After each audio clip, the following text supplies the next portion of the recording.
At first I thought I just hit my head, I'm okay, and then they started asking me questions and I was getting frustrated because I couldn't remember things. From high school, I went to my primary doctor for my concussions, and she was like, we've never seen anything like this before. to the professional leagues. Today they're saying even those are concussions, so if you count those, you end up in over the hundreds. The effects of concussions are debated. I saw my name and I went over to the locker room and I sat down.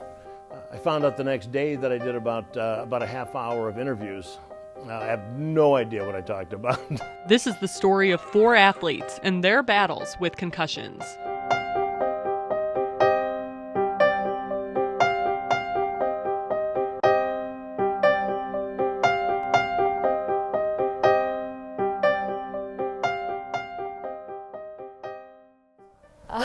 My name's Rachael Williams.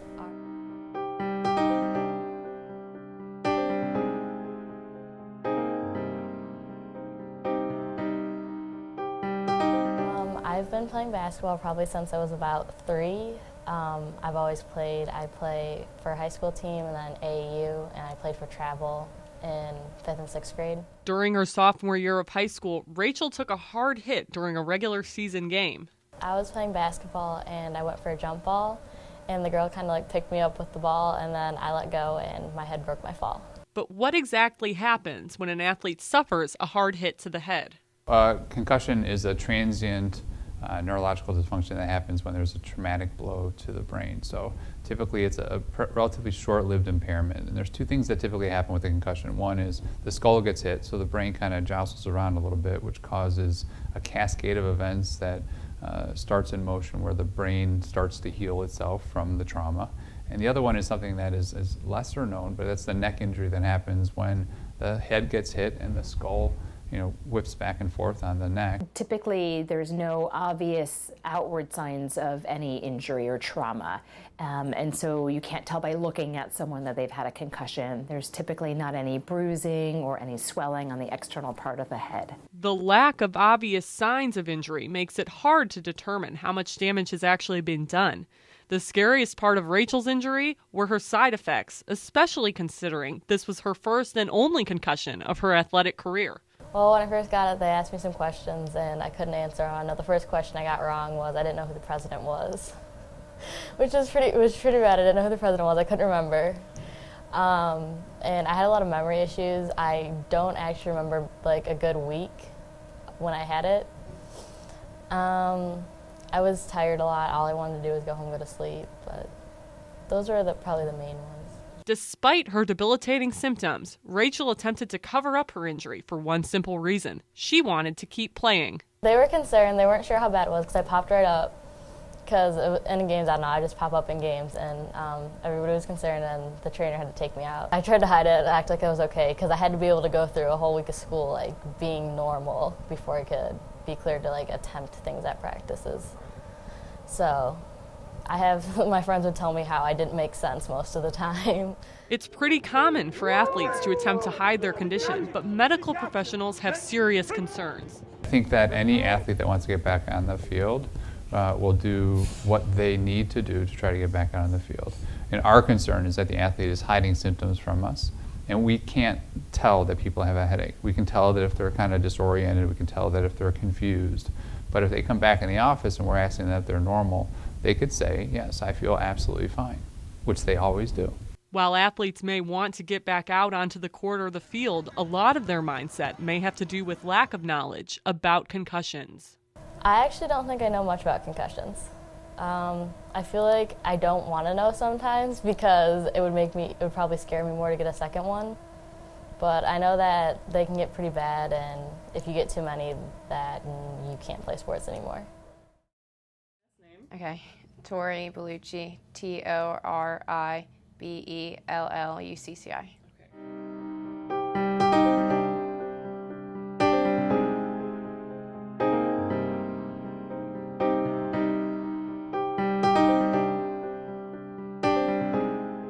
Well, I started playing soccer when I was 4, so I've obviously played for a really long time. My club team has won a state championship. My high school team's won a state championship. I was first team All-Met my senior year, honorable mention All-Met my junior year, first team All-State, first team All-SMAC all 4 years, player of the year for All-County my senior year, first team All-County for my sophomore, junior, and senior year. I think that's about it for the most part, and covers most of it. Despite all of her awards and accolades, Tori was no stranger to injury. She suffered her first concussion her sophomore year and learned how to hide her symptoms.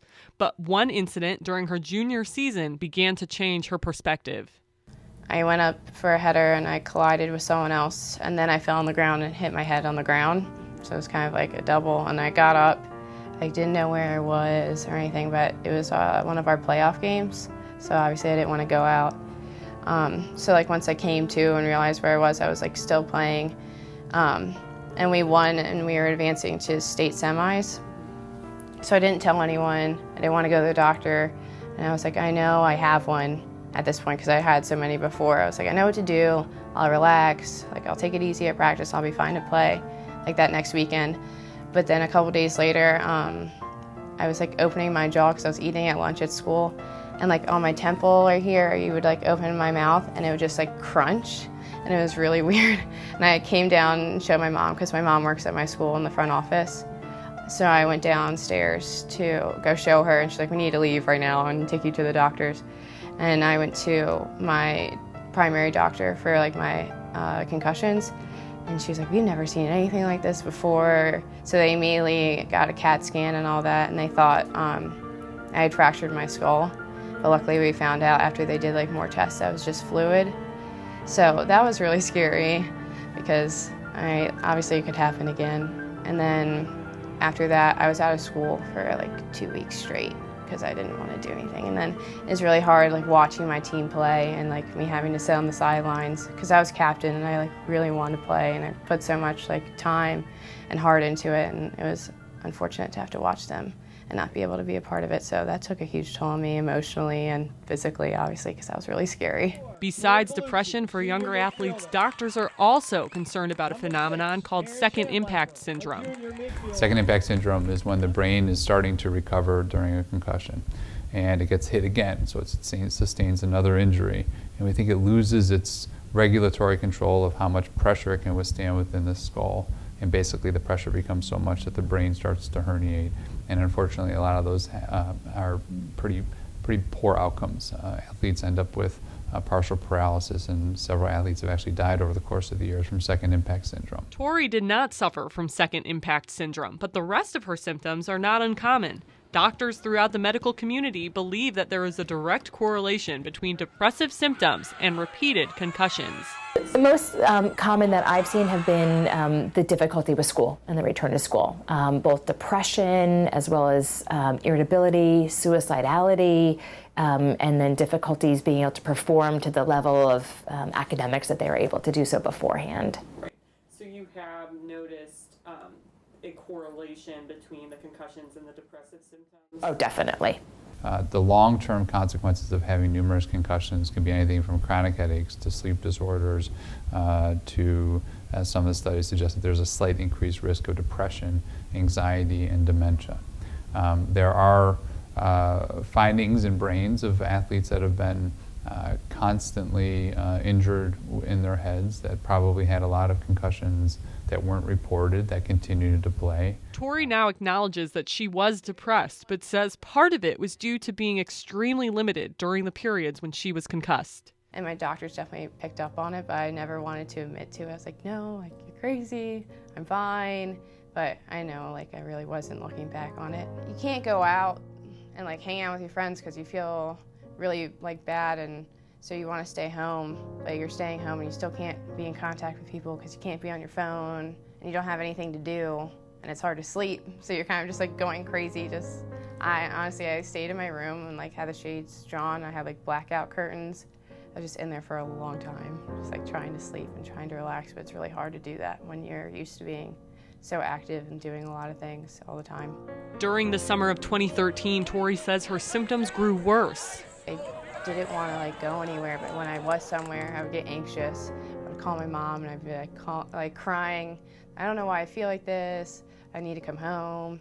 It would just be like sitting at my friend's house. I'm like so comfortable around. Suddenly I would just get really anxious and really moody. So that like took a hard hit on my social life, because normally I'm really outgoing, really bubbly, and I like to be doing things all the time. But last summer I didn't want to do anything, just always in bed, and I was like really, I never wanted to admit it at the time, but I knew I was like really depressed. Between the headaches and depression, doctors contemplated holding Tori back in school during her senior year. After finishing her final high school season, Tori decided she needed to make a permanent change. Despite committing to Towson University in Maryland, she decided to step away from the game of soccer for good. And after that last one, I was like, I need to stop doing this. It's getting to a point where I'm not going to be able to function properly when I'm older, and I need to put things into perspective and realize, soccer is the most important thing to me, but 10, 20 years down the road, soccer is not going to be that important anymore. And that's when I realized I need to stop what I was doing. So I was just kind of really scared of what am I going to do with my life now, as stupid as that sounds. I was like, how am I going to fill my time? How am I going to hang out with my friends, because all my best friends were on my soccer team. And so that was really scary. And so when I did call my coach to have to decommit from school, I was really close with him. I couldn't even get a word out when I called him. But there was a lot of questions from a lot of my coaches as to who told you you have to do this? Or did a doctor tell you you have to quit? Or did your mom and dad tell you you had to quit? And so that was kind of an uneasy feeling, you should just take my word for it. No doctor can tell you, okay, this is your last one. You have one more strike. You don't know how bad the next one's going to be. So that was kind of tough to be it was my decision, and then to be okay with that. I think the injury itself is kind of hidden, right? I mean, there are obvious people that get hit in the head and stumble off the court or stumble off the field, and you know that they have a concussion. When the athlete is injured, a lot of times the injury is not as seen as serious because the athlete doesn't have a crutch. They don't have a cast on. They don't have something that would signify that they were truly injured in their limbs. But we know that the athlete may not be able to focus and their grades may drop. They may be sleeping erratically. So one of the issues that the athlete has is that when they have that injury, they don't have the respect, so to speak, of having other injuries. I don't think people really understand how bad it can be. And especially I said, because you can't see that they're hurt, or you can't see that they're upset, or you can't see when they're at home and having a hard time going through the day and stuff like that. So I don't think that's why people think it's as big of a deal as it is, unless you have gone through it yourself. To prevent injuries like Tori's from happening, colleges across the country behind an NCAA mandate are taking on new precautions and protocols. John Carroll University, along with numerous other colleges throughout the area, are now mandating that athletes complete a series of baseline tests before they even step onto the field or court. So our baseline testing, we do 2 tests here. So we do the impact test, which is a neurocognitive test that I don't even know how long it's been around, but it's been around for several years. Kids can take it at home. Kids can take it, we can pull it up here in our office just so it's supervised. So we try and get all the kids to do it over summer. So when they come in, they're ready to go and ready to play. If they're not, if they haven't taken it, we don't let them participate in any contact collision, anything. And then the iPad test is actually on an actual iPad that the Cleveland Clinic developed. And we have the individuals from the concussion center come out during our fall physicals. We have them come out just because we have a huge, massive number. And that, the iPad test takes into account balance, it takes into account, similar to the impact test, reaction times, there's some vision tests in there too. The whole goal is to define normalcy and then get them back to normalcy after their injury. If you sprain your ankle and your definition of normal is being able to go back out on the turf or on the court and not having any issues and not having it affect your play. It's kind of the same thing with concussions, but the brain is a little bit more intricate, and we want to make sure that the brain is fully functional before we send someone back out there with the potential that they could sustain another injury. And while John Carroll is required to have a concussion management plan per NCAA regulations, the NCAA does not make baseline testing mandatory, something that the OHSAA and other high school organizations have already acted on. These baseline tests exist to help trainers and athletes. Based on scores, athletes are kept out for what medical professionals assume is the ideal amount of time.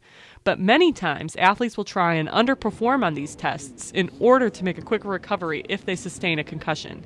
It's extremely frustrating because, especially with everything going on in the media, with all the people being sued, it's, you got to protect your job and the health of the athlete. That's, most important. And when they're lying or, hiding their symptoms, they put themselves at risk. And the risk for athletes who receive multiple concussions is a high one. Tori now understands this and has turned to a role of activism, even being invited to speak at the Healthy Kids and Safe Sports Concussion Summit at the White House in May. Concussions have drastically altered my life, but the experience has also paved a new path for my future and taught me not to take anything for granted. Stories like mine are way too common, which is why I would like to thank President Obama for shining a light on concussions and the severe impact they can have on a young athlete's life.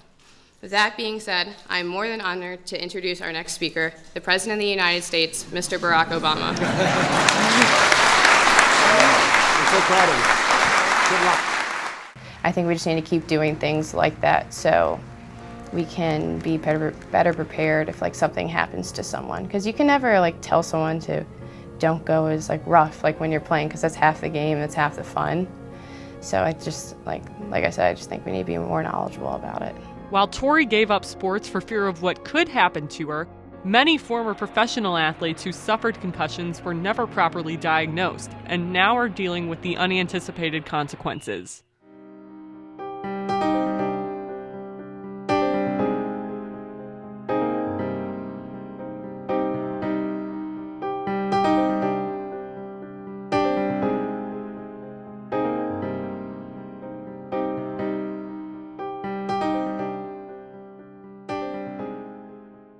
Kosar and Golic are both notable former professional football players for the Cleveland Browns, and both battled concussions during their playing days.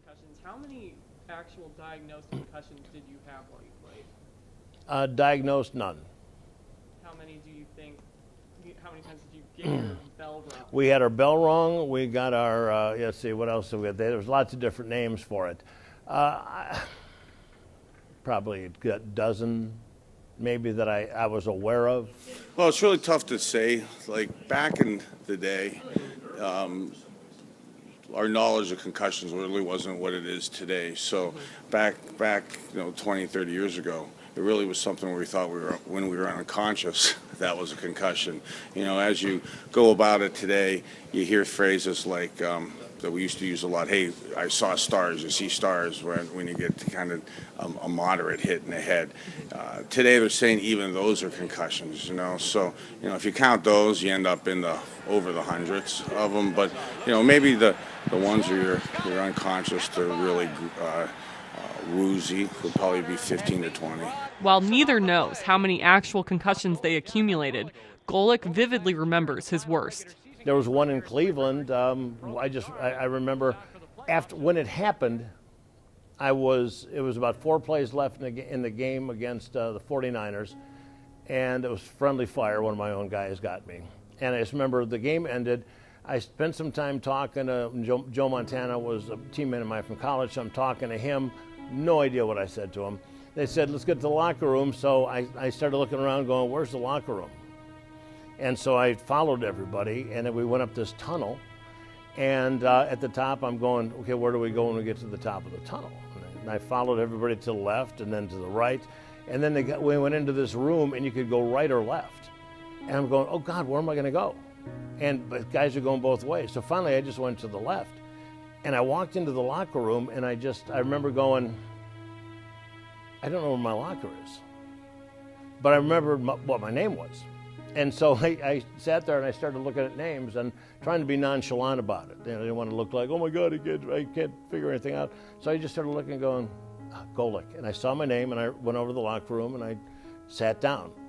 I found out the next day that I did about a half hour of interviews.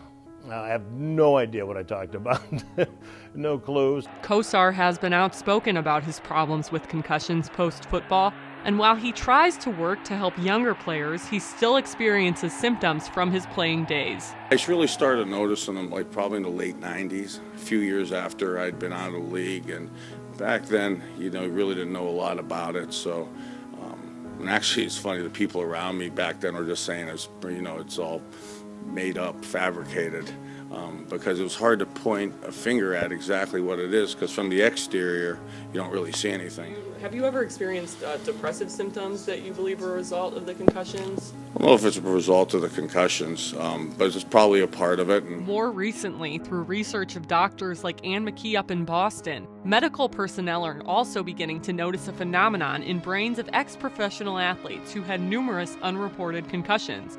Chronic Traumatic Encephalopathy, or CTE, can only be diagnosed post-mortem and has symptoms similar to Alzheimer's disease. They're seeing on pathological specimens. Chronic traumatic encephalopathy is an entity where the brain has some protein deposits in parts of the brain that aren't expected to be in those areas of the brain. We think that is an accumulation of trauma over time that happens, and I would hazard, and we're not quite sure about that most of those athletes that have that sustained an injury, didn't get better, sustained another injury, didn't get better, sustained another injury. So there's this accumulative effect of potential trauma in the brain. Now, the other problem with that is we don't know who is going to get that and who is not going to get that. You may have 8 concussions. I may have 8 concussions. We don't know which one of us may have chronic traumatic encephalopathy down the road. It may be hard to determine who is at risk for CTE, but one thing doctors like Richard Figler are sure of is the fact that it exists. I don't think we can say that it doesn't exist. It exists. We could see it on these brain specimens. The question is one, is how do they get it? And how do we prevent it from potentially happening in the athletic population now? And I think one of the things that has to be remembered is these athletes that are in their 50s, 60s that we've seen chronic traumatic encephalopathy in, these are athletes that we didn't treat concussions the same way that we're treating them now. Athletes basically were told, it's fine, just keep playing. Whereas now it's come out, rest your brain, let it recover, and then you can go back out. So I think the way that we're treating concussions now is hopefully going to make a big decrease in incidence of what we see chronic traumatic encephalopathy in the future. But we're not going to know that for 10, 15, 20, 30, 40 years. While CTE is gaining recognition as a problem, Golic says he does not fear for the future, and playing football was his decision. Every once in a while I'll think, boy, you know what, as I get older, I wonder what'll happen. I do a radio show 4 hours a day, 6 days a week, and then I come and do the stuff at 19. And so, basically I sit there all day long reading and talking and memorizing, and I think that certainly for me it would be horrendous if something like that came to pass. But I think that I'm sure some of the guys have residual from the hits. Guys that have, you feel bad for, you get out there, you support them and all that, and you can't believe sometimes, how bad they are. But, when it comes down to it, it's a decision we made. Due to recent revelations, however, there has been a culture change throughout the media and National Football League, and concussion protocol has improved over recent years. Maybe from a lack of knowledge on it back then. And I'm not saying they forced you to play. It was just assumed. You just assumed you were going to play. You didn't want to be, the quarterback leading your team, and because you got a headache, that you're going to miss plays. That was just something that really never crossed your mind. Oh, absolutely, it's changed. You could see by the new rules, no contact to the head, concussion protocols, the research on it, maybe keeping guys out during it. Back in the early 90s, late 80s, you even saw the start of Monday Night Football with 2 helmets banging together. The league, I think, and people wanted, ESPN was making its big jump into the sports world, and those replays of quarterbacks getting wiped out, those big hits, made for great television back then. So I think you saw back then people really wanting that type of stuff to happen, whereas now the league's definitely trying to get away from it. While a culture change is occurring, many question how much you can really change contact sports, especially professional football. This game has been about hitting. That's what made football what it is. People say, baseball is America's, it's America's pastime. Well, football's America's passion. And there's a passion about it because every level you go to, there's got to be this development, this mentality that takes you to a new level. And when you see a bunch of guys who are pro players going and just doing it the way they've learned how to do it, man, I mean, there's nothing like it. And the hitting is a part of it. One thing that is hard for non-athletes to understand is the desire to play and the mentality required to successfully play a sport. Playing through pain is the norm for athletes at every level, and that is why so many try and play through their dangerous concussion symptoms. Normally, whenever I get an injury, I actually deny it. I deny the fact that I'm injured because I do want to push through it. I don't like being limited or feeling like I have a weakness, and I view injuries more of like a weakness. I don't know whether it's like it's not being embarrassed, but you want to show that you're like tough enough to play, and especially if like you're an important player on the team, you don't want to let people down. You're like, I can keep playing, like this is an important game. So I think people put like too much pressure on like people's performance. Absolutely, you want to go back in, and part of the whole mentality of an athlete, and we were even joking about it on stage today, is that if you're not playing, somebody else is, and the more you're out, the less likely, or the more likely it is someone else is going to take your spot. You want to be part of the team. You want to be out there. You don't want anybody else taking your position. But what I think is the most important thing, I think that as a player, I loved playing football. I mean, absolutely, it's what I lived for. I love the emotion, the highs and lows, all that stuff, and I also felt that, for me anyway, there was this feeling of if you're healthy and 100%, anybody can do it. It was almost like once you were hurt or you were ill or you were concussed, it was like there was an additional. I mean, this made it harder.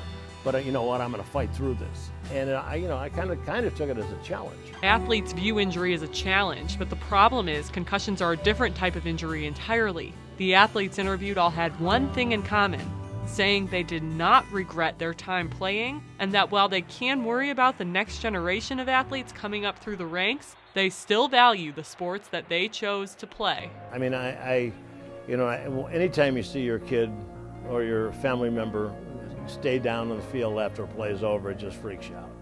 And because of all the focus on the head injuries and all the possibilities that come with it, the dementia, I mean, it's just, I think it's put into our minds, it's given us something to worry about.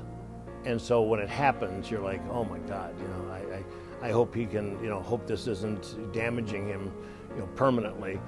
But, you still have to, back in the day, we still have to look back and, we knew that it was contact. We knew that we were putting our heads places we probably shouldn't have. And we came out. So you don't want your kids to be hurt, but if they've chosen to do the same thing you did, you got to kind of give them the leeway to do it. I wouldn't change anything, honestly, because I had the time of my life playing, and I made so many friendships that way, and I learned how to be a leader, and I learned how to be a teammate and work with other people. And yeah, it's unfortunate that all this stuff had to happen to me, but then again, I get to talk to people like you and do things to help other people. And if I had a daughter, I feel like I would force her to play, honestly, as weird as that sounds. Because if I went through it, I know how I would help her out. And my mom, honestly, she pushed me to play soccer, and I really didn't want to do it when I was little, and it turned out to be the best thing that's happened to me. And I think being a part of a team and a part of a sport teaches you everything you need to know in life. So I would definitely want her to play, without a doubt. While athletes feel this way, the medical professionals have mixed views on contact sports. You have to weigh the risks versus the benefits of playing a sport. If the risk of injury is so high for a sport, would you want your child to play that sport? And if you were going to let your child play that sport, wouldn't you want them to be protected as much as you possibly can so they don't withstand an injury? You play sports, there's an opportunity for you to get injured. We can condition you and make you stronger and make your balance better. But accidental injuries are just that, they're accidental injuries. Contact sports obviously are going to be more prone to concussions. I'll be honest, I'm glad that I have girls and they don't want to be playing contact football. But they play soccer, and they're at soccer camp this week, actually. And so even though they're elementary school, it's a concern. Athletes will continue to play contact sports. However, as medical professionals continue to learn about the negative side effects of concussions, maybe it will change the way we perceive those who suffer from them. Signing off, I'm Ashley Bastock at John Carroll University.